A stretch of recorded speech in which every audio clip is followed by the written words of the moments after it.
పర్యావరణానికి పెనుముప్పుగా మారిన ప్లాస్టిక్ కాలుష్యం విపరీతంగా పెరిగిపోతోంది. తక్కువ మందం కలిగిన ప్లాస్టిక్ కవర్లు, గ్లాసుల అమ్మకాలు, వినియోగం యథేచ్ఛగా సాగుతున్నాయి. ఎక్కడ చూసినా ప్లాస్టిక్ వ్యర్థాలు పేరుకుపోతున్నాయి. ఇదే ఓరుగల్లులో మరో పెనుముప్పుకు ప్రతి ఏటా కారణమవుతోంది. ప్లాస్టిక్ వ్యర్థాలతో డ్రైనేజీలు నిండిపోయి మురుగునీటి ప్రవాహానికి ఆటంకంగా మారుతున్నాయి. దీంతో వర్షాకాలంలో ముంపుకు కారణమవుతోంది.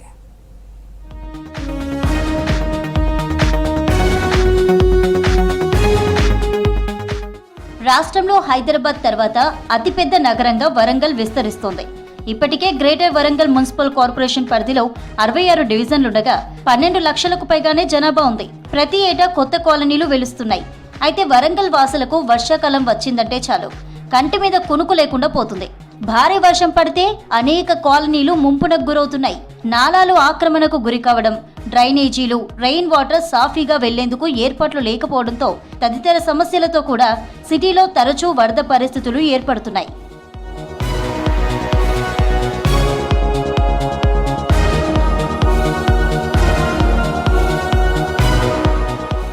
నాలాల ఆక్రమణతో పాటు డ్రైనేజీలు పొంగు పొర్లడానికి మరో కారణం కూడా ఉంది. అదే ఇప్పుడు పెనుముప్పుగా మారింది. డ్రైనేజీల్లో ప్లాస్టిక్ బాటిల్స్, కవర్స్ పేరుకుపోయి మురికి నీరు నిలిచిపోతోంది. దీంతో దోమలు వృద్ధి చెందడం, పరిసరాల కాలుష్యం వంటి సమస్యలు తలెత్తుతున్నాయి. జనం రోగాల బారిన పడుతున్నారు. ఇష్టానుసారంగా ప్లాస్టిక్ వ్యర్థాలను డ్రైనేజీల్లో వేయడంతో వర్షం వచ్చినప్పుడు నీళ్లు సాఫీగా వెళ్లలేక రోడ్లపైకి వస్తున్నాయి. ఈ ప్లాస్టిక్ వ్యర్థాలే భారీ వర్షం పడినప్పుడు వరదలకు కారణమవుతున్నాయి.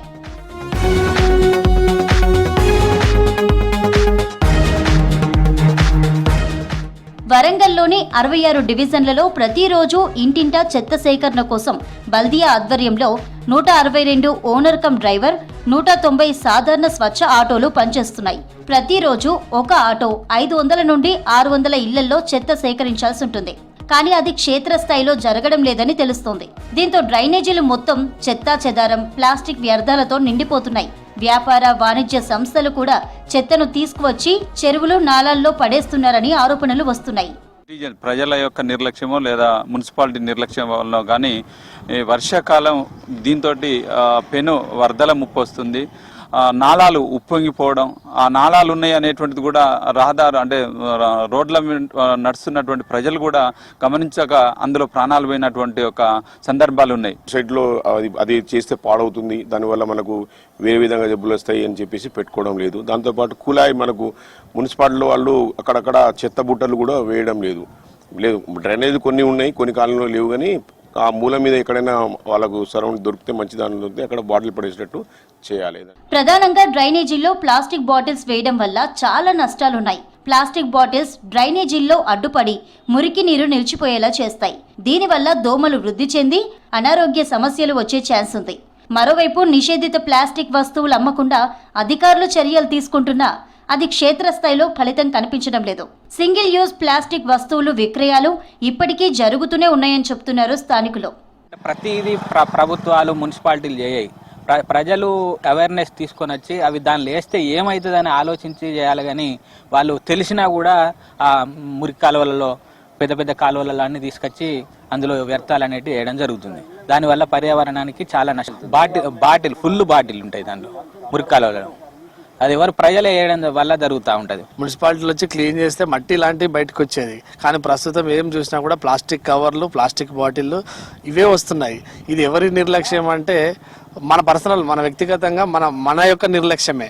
అంతేకాకుండా ఏదైనా వస్తువు కొనడానికి వెళ్తున్నప్పుడు మనము జూట్ బ్యాగులు లాంటివి పట్టుకొని వెళ్ళి తెచ్చుకోవడం లాంటివి నామూష్ అయిపోయింది. డ్రైనేజీలో ప్లాస్టిక్ వ్యర్థాల తొలగింపుకు అధికారులతో పాటు ప్రజల సహకారం కూడా అవసరమనే అభిప్రాయాలు వస్తున్నాయి. ప్లాస్టిక్ వ్యర్థాలను రీసైక్లింగ్ చేయడం అవసరమని అంటున్నారు పబ్లిక్. గతంలో కాలనీల్లో చెత్త వేయడానికి ప్రత్యేక సౌకర్యం ఉండేదని, ఇప్పుడు ఆ పరిస్థితి లేదంటున్నారు. అన్ని కాలనీల్లో చెత్త సేకరణ జరగడం లేదని, దీంతో వ్యర్థాలను కాలువల్లో పడేస్తున్నారని చెప్తున్నారు. అసలు అవేర్నెస్ లేకపోవడం వల్ల, అంటే కార్పొరేషన్ వాళ్ళు ప్రతి ఈ తడి చెత్తకు పొడి చెత్తకు అనే డబ్బా ఇచ్చిన మాదిరిగానే ఇంతకుముందు ఒక పాయింట్ లోపల బాటిల్స్ కానీ చెత్త వేయడానికి ఒక పాయింట్ దగ్గర వేసేటట్టు ఉండేది. సరే, యాక్చువల్గా మనం ఫస్ట్ ప్లాస్టిక్ నే ఆపాలి. ప్లాస్టిక్ కవర్స్, బాటిల్స్ వేయడం వల్ల మొత్తం వాటర్ స్టోరేజ్ అవుతుంది. మురుగునీళ్ళు అక్కడ దోమలు, ఈగలు అలాంటి అవి తయారయ్యి అనేక మలేరియా రోగాలు కూడా వస్తున్నాయి. మలేరియా ఫ్యాగింగ్ కూడా చేయడం లేదు సరిగా కాలనీలలో. మున్సిపల్ అధికారులు ప్లాస్టిక్ వస్తువుల విక్రయాలను పూర్తిగా అరికట్టాల్సిన అవసరం ఉందంటున్నారు స్థానికులు. ప్లాస్టిక్ బాటిళ్లను, ఇతర వస్తువులను డ్రైనేజీల్లో పడేయకుండా చర్యలు తీసుకోవడంతో పాటు డ్రైనేజీ లైన్స్ ను ఎప్పటికప్పుడు క్లీన్ చేయించాలంటున్నారు. ప్రతి ఇంటి నుంచి చెత్తను సేకరించి సరైన ప్రాంతంలో డంప్ చేసేలా చూడాలని కోరుతున్నారు.